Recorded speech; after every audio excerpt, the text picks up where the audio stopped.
Start कर देते हैं। And the metabolites and pathways that have been conserved throughout the course of evolution, क्योंकि ये conserved रहे throughout the course of evolution, that is why they are common. This collection of molecules includes the common amino acids,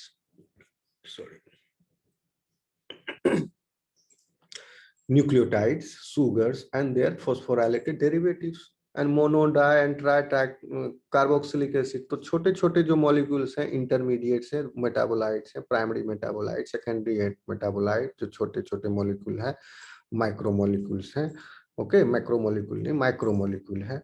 These are very essential and conserved throughout the evolution.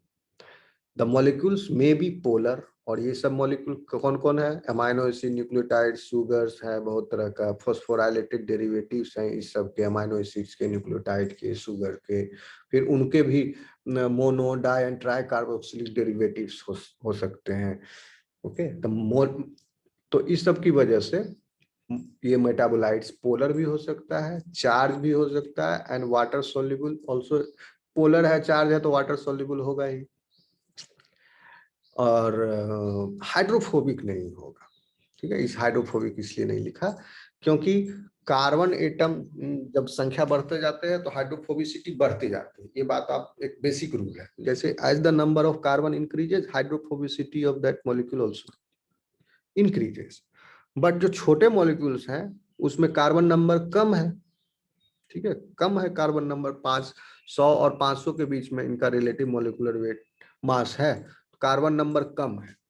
लेकिन carbon number कम, अगर इतना कम number carbon अगर OH नहीं होता, बहुत सारा OH group भी, आप ग्लूकोज का स्ट्रक्चर देखोगे, ओके, तो OH मिलेगा. अमाइनो एसिड्स में भी OH मिलेगा, ओल फंक्शनल ग्रुप मिलेगा. तो इस ओल फंक्शनल ग्रुप की वजह से इवन 6, 7, 8 कार्बन नंबर है तो भी वो डिजोल्व हो जाता है. They are polar, they can be dissolve. अब लॉन्ग फैटी एसिड्स हैं, उसमें OH ग्रुप नहीं है, क्योंकि ग्लिसरॉल में 3 ही OH ग्रुप है. अब 18 कार्बन 22 कार्बन एटम है फैटी एसिड में, तो वहां पर कार्बन नंबर संख्या बढ़ गया. OH ग्रुप 3 ही है, लेकिन ग्लूकोज का आप स्ट्रक्चर देखोगे, आगे हम लोग पढ़ेंगे, you will notice that there are many OH groups in a single glucose atom. तो उसकी वजह से वो that molecule is polar है OH की वजह से, and these are water soluble. तो नेचुरली मतलब आप समझ लीजिए, ये जो मेटाबोलाइट्स हैं, माइक्रोमोलिक्यूल्स, वो हाइड्रोफोबिक नहीं होंगे. They are trapped in the cell because the plasma membrane is impermeable to them. क्योंकि हमको चाहिए, इसलिए plasma membrane doesn't allow them to pass outside. लेकिन सेलेक्टिव परमिएबिलिटी है, बाहर से अंदर ले लेगा लेकिन अंदर से बाहर जाने नहीं देगा मेटाबोलाइट्स को. But nutrients such as water और inorganic ions, that can be selectively in out उनका हो. वाटर का तो सेलेक्ट पैसिव प्रोसेसेस के द्वारा हो जाएगा, ऑस्मोसिस एंड डिफ्यूजन का द्वारा. लेकिन सोडियम, पोटेशियम, ये सब आयंस जो है, ओके, इवन ग्लूकोज. रिकॉर्डिंग नहीं है, इस रिकॉर्डिंग है. तो इवन ग्लूकोज मॉलिक्यूल का क्या करेगा बैक्टीरिया? अगर आप बैक्टीरिया को मीडियम में डाल दिए तो पहले तो वो सेल से बाहर में ग्लूकोज का कंसंट्रेशन ज्यादा है, तो पैसिव प्रोसेसेस के द्वारा उसका ट्रांसपोर्ट हो रहा है. ठीक है, तो ग्लूकोज का कैसे हो रहा है? अगर डिजोल्व स्टेट में ही है ग्लूकोज, तो उसका आपका क्या हो रहा है? डिफ्यूजन हो रहा है इनसाइड द सेल, ज्यादा कंसंट्रेशन से लो कंसंट्रेशन, क्योंकि सेल में यूटिलाइज हो रहा है, बाहर एक्स्ट्रा सेलुलर मीडियम में ग्लूकोज ज्यादा है, बाहर से अंदर जाते जा रहा है. लेकिन चूंकि बाहर में लिमिटेड सप्लाई है मीडियम में, एक टाइम ऐसा आएगा कि बैक्टीरिया का कॉलोनी ग्रो करते करते वो ग्लूकोज मीडियम या उसमें न्यूट्रिएंट मीडियम में जो एनर्जी सोर्स है, दैट विल बी डिप्लीटेड. तो धीरे धीरे डिप्लीट होगा. जब डिप्लीट होगा तो कम हो जाएगा, तो सेल से एक्स्ट्रा सेलुलर मीडियम में कंसंट्रेशन विल बिकम लो. तब भी जब कम हो जाएगा, तब भी नाउ बैक्टीरिया, अब जिंदा रहना है, उसको एनर्जी सोर्स चाहिए, खत्म हो गया मीडियम में, कम, कॉलोनी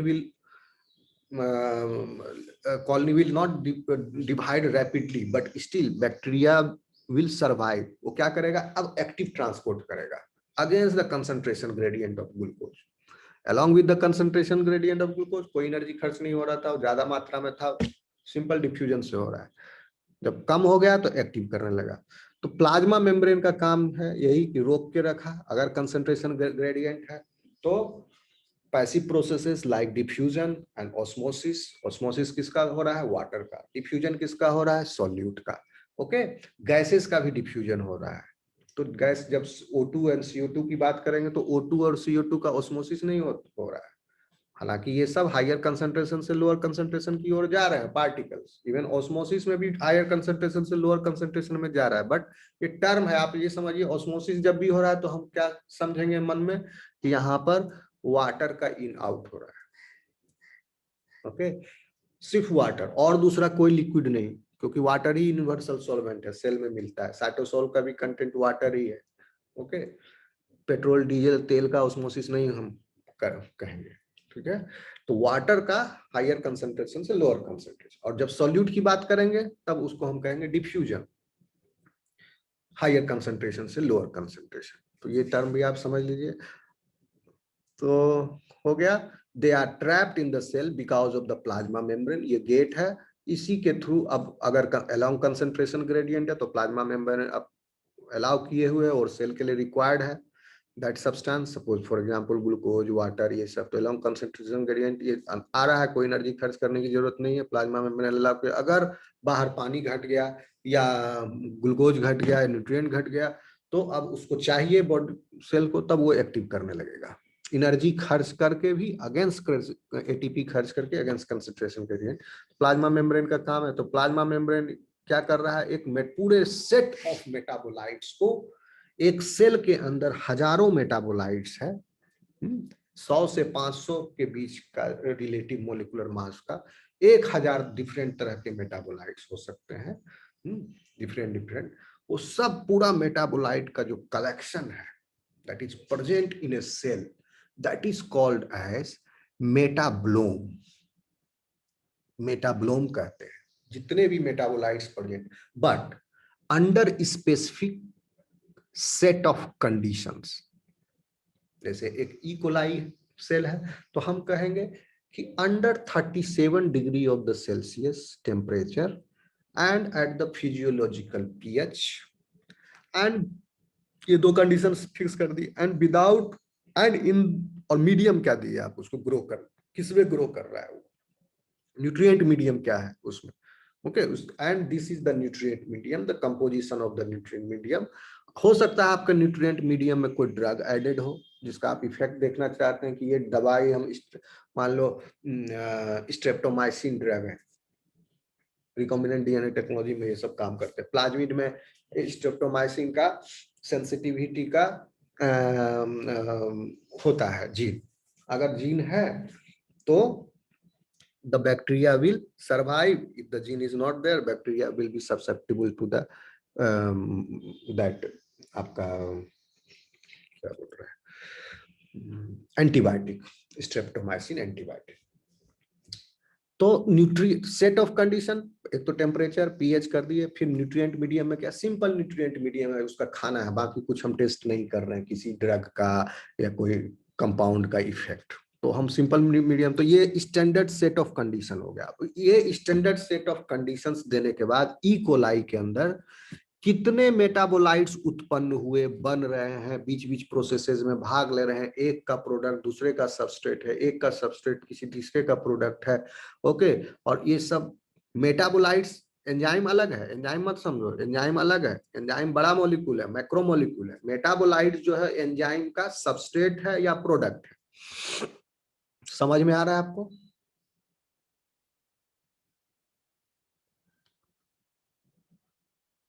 यस सर।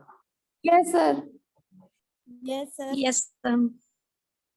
तो ये मेटाबोलाइट बहुत ज्यादा संख्या में है, और इस सब metabolites, total number of metabolite जो है उसको हम क्या कहते हैं, under a specific set of conditions has been called as metabolome. और इसका स्टडी, मेटाबोलोम का स्टडी जो है मेटाबोलोमिक्स कहलाता है बायोकेमिस्ट्री में। Metabolomics is the systematic characterization of the metabolome under very specific condition such as following administration of a drug or a biological signal such as insulin। तो specific condition दे दिए 37 degree physiological temperature and physiological pH. तो ये तो specific condition हो गया। In vivo में भी same रहता है। एक्स्ट्रा क्या हो गया, हम न्यूट्रिएंट मीडियम में हम क्या दे दिए, ड्रग दे दिए, या कोई हम सिग्नल इंसुलिन का इफेक्ट देख रहे हैं मान लो किसी एक सेल पर, तो ड्रग या इंसुलिन या कोई सिंथेटिक ड्रग आपने बनाया, हम देख रहे हैं, आपको कह रहे हो कि नहीं भैया ये प्लांट से हम ये निकाले हैं, मास स्पेक्ट्रो करके हम प्यूरिफाई किए हैं ये कंपाउंड, ये जड़ी बूटी से, इसका औषधीय गुण है, इसमें हमको ये, तो क्या करोगे, आपको साबित करने के लिए सेल लाइन स्टेब्लिश करोगे, मेटाबोलोमिक स्टडी करोगे, फिर देखोगे कि इंटरमीडिएट पर क्या क्या प्रभाव पड़ रहा है, क्या क्या चेंज हो रहा है।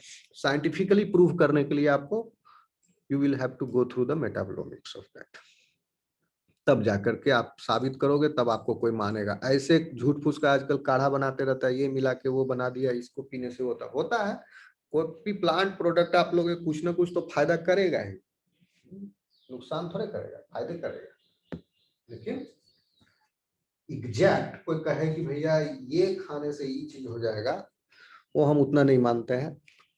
आप लोगों को भी कहते हैं नहीं मानना चाहिए, लेकिन कुछ जो इस्टेब्लिश जो पहले से चला आ रहा है, जैसे कहते हैं कि हल्दी is a potent antibiotic. Yes it is true, हल्दी इज पोटेंट एंटीबायोटिक। ये हम लोग के पूर्वज लोग सदियों से यूज करते करते सीख गए, उनके पास कोई ये बायोकेमिस्ट्री समझने का, ये साइंस का ये नहीं था, लेकिन वो देख रहे थे, देखते आ रहे थे, ये जनरेशन से उनका एक्सपीरियंस था कि हल्दी दूध में मिला के पिला देते हैं तो ठीक हो जाता है।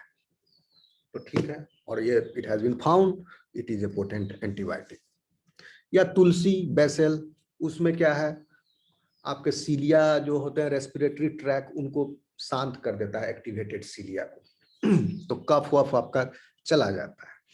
तो इस तरह का स्टडी कर सकते हैं आप। लेकिन मेटाबोलोमिक्स क्या है, पूरा मेटाबोलोम, कमाल कहाँ है, मेटाबोलोम में। Metabolome is a set of small molecules present in the cell, present in the cell under a specific set of conditions. All small molecules, the entire collection of small molecules in a given cell under a specific set of conditions has been called metabolome। अब इसी से मिलता जुलता term अब है genome, proteome. Okay ठीक है, जब पूरा प्रोटीन का हम स्टडी देखेंगे, एक सेल के अंदर under specific set of conditions कितने डिफरेंट तरह के प्रोटीन्स हैं, इंक्लूडिंग एंजाइम, स्मॉल पेप्टाइड, ये सब जोड़ जाड़ के, तो वो हो जाएगा प्रोटियोम। और उसका स्टडी, प्रोटियोम का स्टडी प्रोटियोमिक्स कहलाएगा। और उसी तरह जीनोम, कितना number of gene is present in your nucleus, तो that will be your genome, and the study of the genome is genomics. Okay इसी तरह ग्लाइकोम होता है।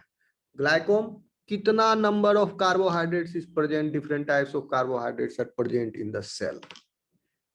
Okay inside the cell as well as outside the cell also. Cell के plasma, outside the cell मतलब attach to the cell on the plasma membrane, क्योंकि उसका भी origin cell ही है, अंदर से ही आया वो कार्बोहाइड्रेट, प्लाज्मा मेम्ब्रेन के ऊपर जो कार्बोहाइड्रेट रेसिड्यूज है। So entire set of carbohydrate ये देखेंगे हम लोग। देखिए यहाँ पर ग्लाइकोम, उसको ग्लाइकोम बोलते हैं। और जितना भी लिपिड मॉलिक्यूल है सेल के अंदर उसको लिपिडोम बोलते हैं। लेकिन लिपिड मॉलिक्यूल को हम मैक्रो मॉलिक्यूल कंसीडर नहीं करते, क्योंकि lipid molecule is relatively small, macro molecule बड़ा बड़ा प्रोटीन। ओके ये सब होगा। इतना समझ में आया सबको, आगे बढ़े।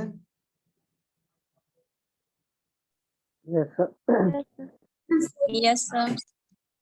अब देखिए मेटाबोलोम में क्या है, आपके primary metabolites and secondary metabolite दोनों है। Primary metabolite which are very essential for your growth and reproduction, these are the primary metabolite. जैसे कि सारा मेटाबोलाइट, ग्लाइकोलाइसिस का, क्रेब्स साइकिल का, ऑक्सीडेटिव फॉस्फोराइलेशन, जो सेल के लिए एसेंशियल पाथवेज हैं, बीटा ऑक्सीडेशन और भी पेंटोज शुगर फॉस्फेट पाथवे, ठीक है, आपका जो भी कोफैक्टर्स एंड फैक्टर्स लग रहा है ट्रांसलेशन में, जो भी स्मॉल मॉलिक्यूल्स लग रहा है वो सब प्राइमरी मेटाबोलाइट जो एसेंशियल है. Secondary metabolites are not essential, in fact they add advantage.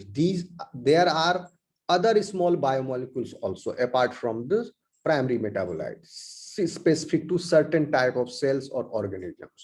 For example, in vascular plants जिसमें जाइलम और फ्लोएम है, vascular plants contain in addition to the universal set किसको बोल रहा है? प्राइमरी मेटाबोलाइट, जो कि इवोल्यूशनरी, जिसका जो कंजर्व्ड है. इकोलाई में भी ग्लाइकोलाइसिस है, हम में भी तो ये सब यूनिवर्सली कंजर्व्ड है इवोल्यूशनरी. तो universal set of small molecules called secondary metabolites. For example, vascular plants contain in addition to the universal set primary metabolite के अलावा small molecules, and these small molecules are called secondary metabolites. इसका काम क्या है? They play roles specific to the plant life. आप पूछोगे animal में होता है कि नहीं होता है? एनिमल में भी होता है सेकेंडरी मेटाबोलाइट्स, लेकिन प्लांट में बहुत ज्यादा है, मतलब डिफरेंट. अब चाय का जो चाय पत्ती में जो चाय आपका आ रहा है वो भी सेकेंडरी मेटाबोलाइट है. Caffeine is secondary metabolite. Okay, plant aromatic plants का सेंट है, मेडिसिनल प्लांट्स है, इस सब में मेटाबोलाइट जो है वो सब सेकेंडरी मेटाबोलाइट है, which plays role specific to plant life. Plant के लिए उनका रोल है, आपके लिए उसका रोल बाद में. एनिमल में आपको जैसे चाय पीने से ताजगी मिल रहा है, लेकिन प्लांट को थोड़ी ताजगी मिल रहा है. प्लांट ने किसी पर्पस से उसको बनाया है, उसका कुछ काम हो रहा है, फंक्शन फुलफिल हो रहा है, तभी उसका निर्माण हो रहा है. प्लांट में अलग काम है, लेकिन आप उसको अपने अलग काम के लिए यूटिलाइज कर रहे हैं, which play roles specific to plant life. These metabolites include compounds that give plant their characteristic scents and colors, and compounds such as morphine, quinine, nicotine, caffeine, ये सब secondary metabolite that are valued for their physiological effects on humans but used for other purposes by the plant. Plant के लिए जिंदा रहने के लिए एकदम जरूरी नहीं है, लेकिन अदर पर्पसेस प्लांट, और हम लोग उसको अपने काम में इस्तेमाल करते हैं प्लांट के सेकेंडरी मेटाबोलाइट्स को. ठीक है? हेलो, आवाज आ रही है मेरी? Yes sir. यस सर, आ रही है. चले आगे. थके तो नहीं हो आप लोग?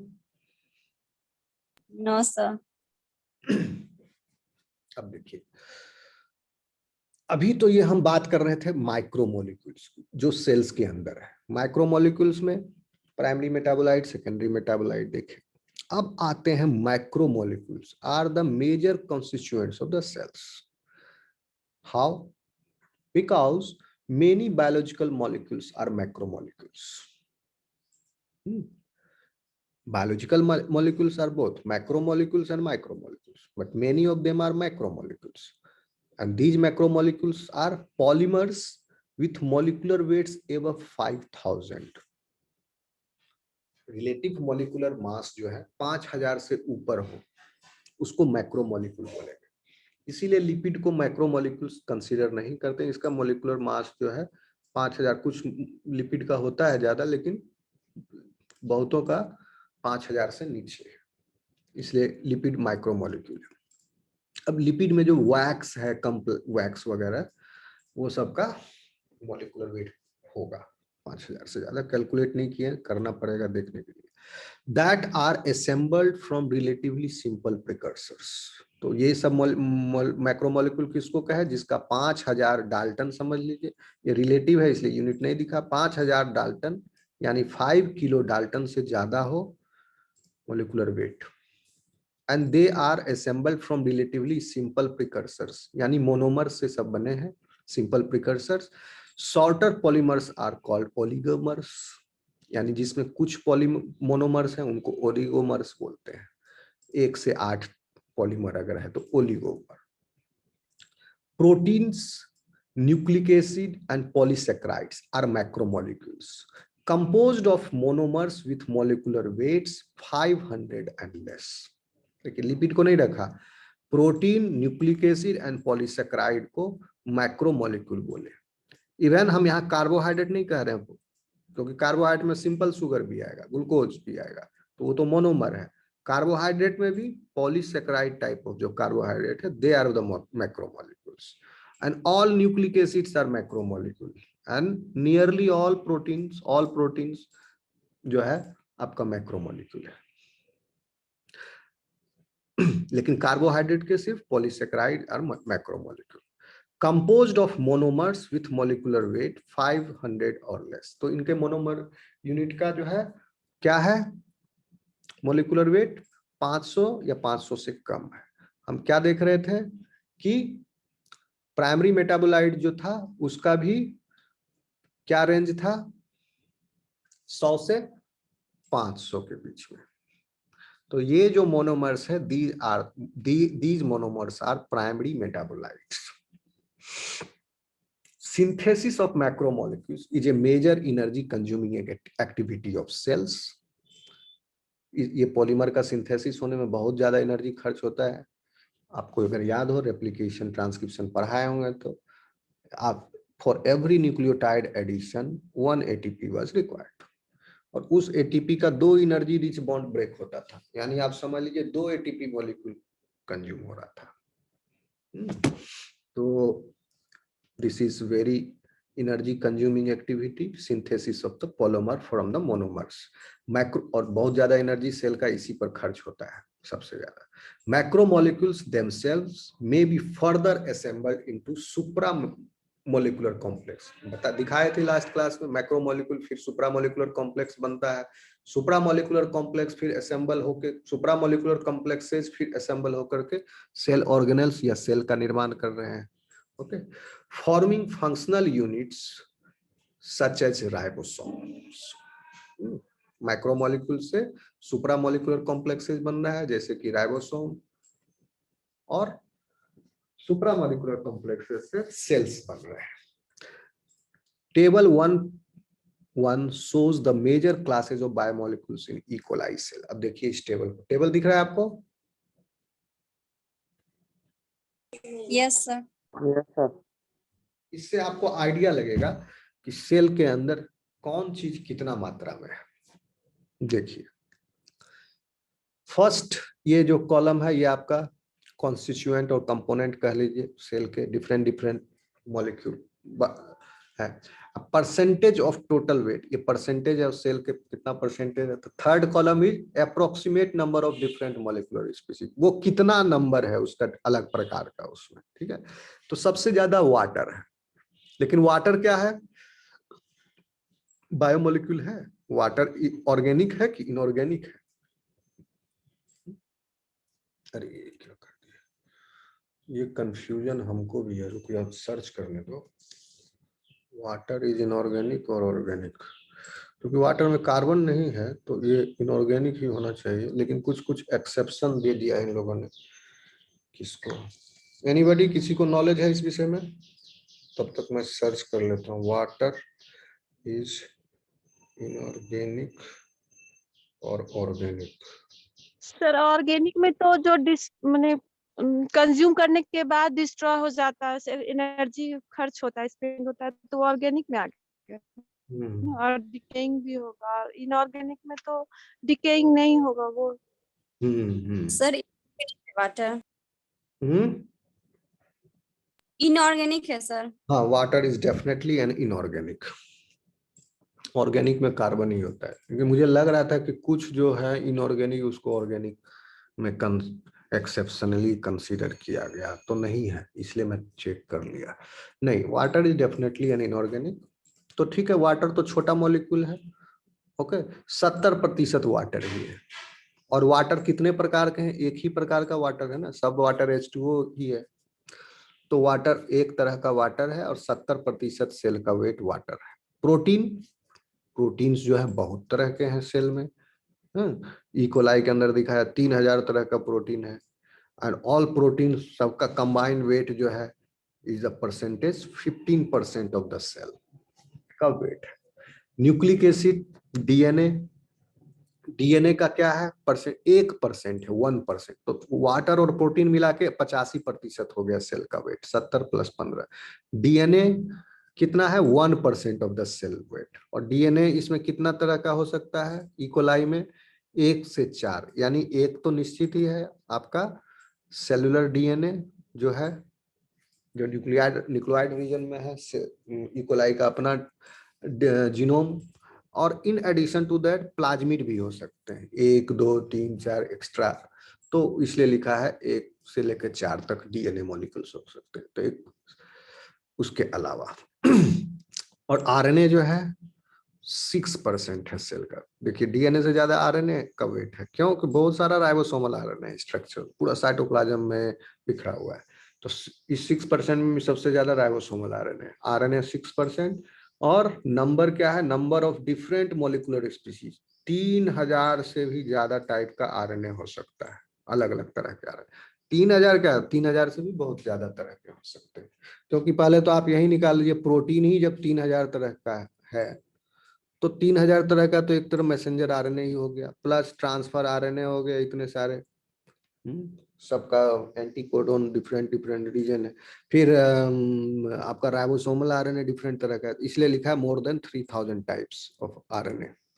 पॉलीसेक्राइड जो है आपका है 3% ऑफ द सेल का वेट, पॉलीसेक्राइड,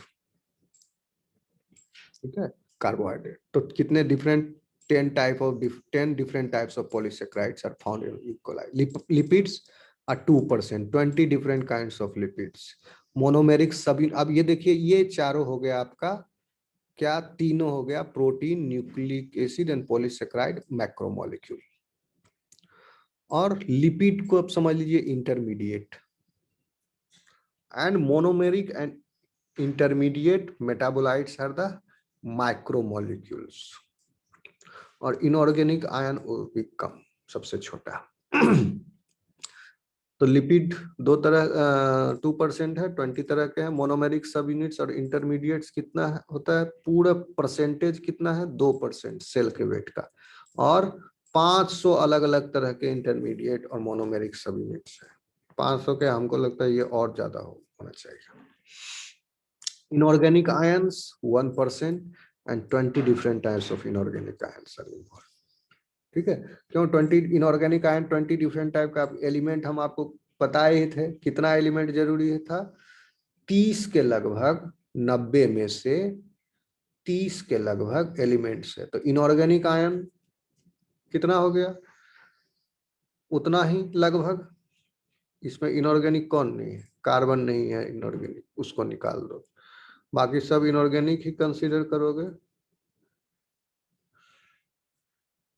ऑक्सीजन को क्या कहेंगे, इनऑर्गेनिक आयन है नहीं, oxygen is also not inorganic ion. Phosphorus is inorganic ion, sodium inorganic ion. तो इस तरह से 20 तरह के इनऑर्गेनिक आयन या 20 different type of elements inorganic ion, bulk और ट्रेस वाले सब। अब देखिए ये तो हो गया ई कोलाई का ओवरव्यू। अब कोई यूकैरियोटिक सेल होगा तो वो फिर थोड़ा सा और डाइवर्सिटी, ये थोड़ा संख्या बढ़ जाएगा, ये लगभग एक जैसा रहेगा लेकिन ये संख्या बढ़ जाएगा, नंबर।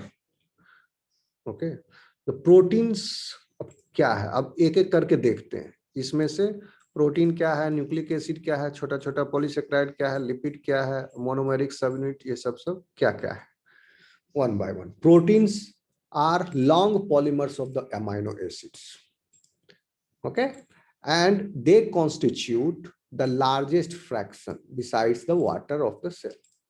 Water 70% है, ये 15%, सेकेंड नंबर इसी का है। Some proteins have catalytic activity and function and enzymes.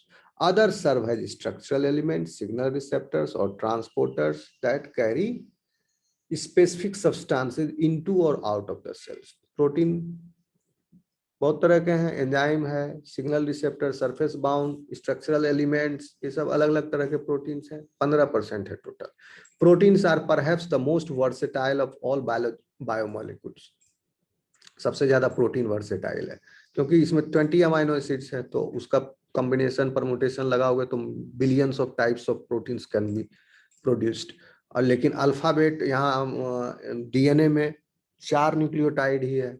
Okay, तो उसमें थोड़ा सा वर्सेटिलिटी कम है, तो इसीलिए डीएनए में रिपीट रीजन ज्यादा मिलता है। Proteins are perhaps the most versatile of all biomolecules.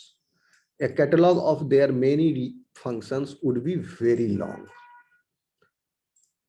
The sum of all proteins functioning in a given cell is the cell's proteome, and proteomics is the systematic characterization of this protein complement under a specific set of conditions. जितना भी protein cell के अंदर मौजूद है under a specific set of conditions, that will be called as proteome, and the study of and the systematic characterization of पूरा protein का population, उसको characterise करोगे। समार एंजाइम्स, एंजाइम में भी किस तरह का एंजाइम है, अलग अलग तरह टाइप का एंजाइम होता है। फिर स्ट्रक्चरल प्रोटीन है, किस तरह का स्ट्रक्चरल प्रोटीन है, मेम्ब्रेन बाउंड है या ऑर्गेनेल का मेम्ब्रेन बाउंड है या प्लाज्मा मेम्ब्रेन बाउंड है।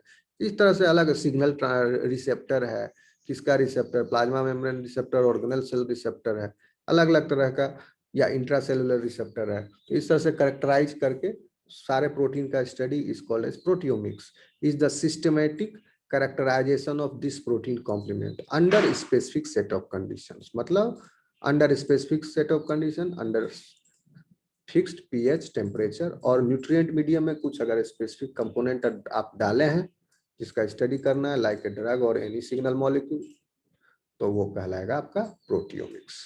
उसी तरह न्यूक्लिक एसिड आर डीएनए, उसी तरह नहीं, उसका जीनोम है। न्यूक्लिक प्रोटियोम का हो गया, प्रोटीन जो है बहुत वर्सेटाइल है। न्यूक्लिक एसिड क्या है? Nucleic acid are DNA and RNA are polymers of nucleotides, they store and transmit genetic information, सब आप लोगों को पता है पहले से। And some RNA molecules have structural and catalytic roles in supramolecular complexes. RNA का, because they are ribozymes also sometimes, they have structural and catalytic roles also। कौन सा आरएनए है जिसका स्ट्रक्चरल और कैटालिटिक रोल है? Ribosomal RNA in supramolecular complex, जैसे कि ribosome के अंदर। The genome is the entire sequence of the cell's DNA. 1 second.